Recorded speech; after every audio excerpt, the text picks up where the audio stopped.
이 모든 이야기의 시작점은 스페인 남부의 아주 아름다운 항구 도시 카디즈예요. 후안 루이스 게라 같은 아티스트들 덕분에 바차타 음악은 점점 느려지고 굉장히 감성적으로 변하고 있었는데 그 감미로운 기타 선율에 애절한 목소리가 흘러나오는데 네. 댄스 플로어에서는 여전히 막 빠르고 경쾌한 도미니칸 스텝을 정신없이 밟고 있는 거예요. 코르케가 바로 그 간격을 본 겁니다. 아니, 이 음악은 이렇게 추면 안 되는데 음악이랑 춤이 싸우는 게 아니라 같이 숨을 쉬어야지? 센슈얼이라는 스타일을 일부러 만들 생각은 전혀 없었다고요. 맞아요. 그냥 음악을 딱 듣고 자연스럽게 나오는 대로 쳤을 뿐이라고. 로게메 나시아 나투랄, 그러니까 내 안에서 자연스럽게 태어나는 것을 췄다고 말하는 대목이 있잖아요. 파트너랑 더 가깝게, 더 깊이 교감하면서 음악에 이끄는 대로 몸을 맡기기 시작한 거예요. 예를 들면 어떤 동작들이었을까요? 부드러운 웨이브나 바디롤 같은 당시로서는 정말 파격적인 동작들이었죠. 그게 바로 바차타 센슈얼의 가장 원초적인 형태였다고 볼 수 있습니다. 정말 설계가 아니라 발견에 가까운 이야기예요. 코르케가 자신의 그 새로운 동작들을 수업에서 가르치고 있었어요. 근데 한 학생이 손을 딱 들고 질문을 하나 던졌는데 그 질문이 모든 걸 바꿔놓았습니다. 선생님, 그 멋진 웨이브 동작을 팔로워가 하게 만들려면 리더는 정확히 뭘 어떻게 해야 하나요? 그게 바로 춤의 패러다임을 바꾼 질문이었기 때문이에요.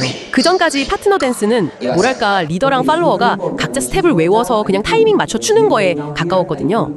근데 이 질문은 어떻게 동작을 하느냐에서 어떻게 리드해서 그 동작을 만들어내느냐로 초점을 완전히 옮겨버린 거죠. 아, 단순히 스텝의 문제가 아니라 두 사람 사이의 소통에 대한 질문이었군요. 정확합니다. 팔로워가 알아서 웨이브를 하는 게 아니라 리더가 몸의 신호로 그 웨이브의 시작, 그리고 속도, 그리고 끝을 어떻게 전달할 것인가.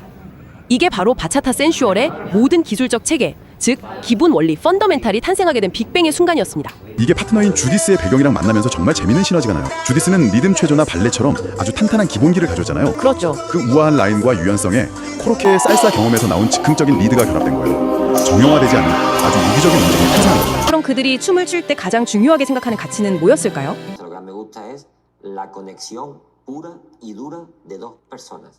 커넥션. 맞아요. 그리고 이 연결이라는 개념이 그 당시 댄스 씬에서는 꽤 파격적이었어요. 대부분이 정해진 패턴, 화려한 기술 이런 거에 집중할 때였거든요. 근데 코르케는 파트너의 숨소리, 무게중심의 미세한 이동 같은 그런 내면의 신호에 집중하라고 말한 거니까요. 춤의 패러다임을 기술에서 교감으로 옮겨온 거죠. 화려한 쇼맨십이 아니라 두 사람 사이에 오고 가는 진짜 대화를 중요하게 생각했다는 거군요. 정확해요. 그래서 그들은 평범한 사람이 춤을 통해 자신의 개성을 드러내고 파트너랑 교감할 때 그 마법 같은 순간이 온다고 강조해요. 여기서 그친 게 아니에요. 이 춤을 가르칠 수 있는 방법론, 그러니까 교과서를 만들었고요. 전 세계 재능 있는 댄서들을 앰버서더로 지정해서 파견하고 또 강사들을 위한 자격증 코스를 운영하면서 퀄리티를 관리했죠. 이 춤을 둘러싼 하나의 거대한 생태계, 하나의 문화를 설계한 거군요. 예술적인 창조를 넘어서 체계적인 교육 시스템과 브랜딩 전략을 통해서요. 바차타 센슈얼을 그냥 스페인의 작은 도시에서 시작된 스타일이 아니라 전 세계적인 문화 현상으로 키워낸 겁니다. 거대한 흐름을 만들어낸 혁신가이자 설계자였네요.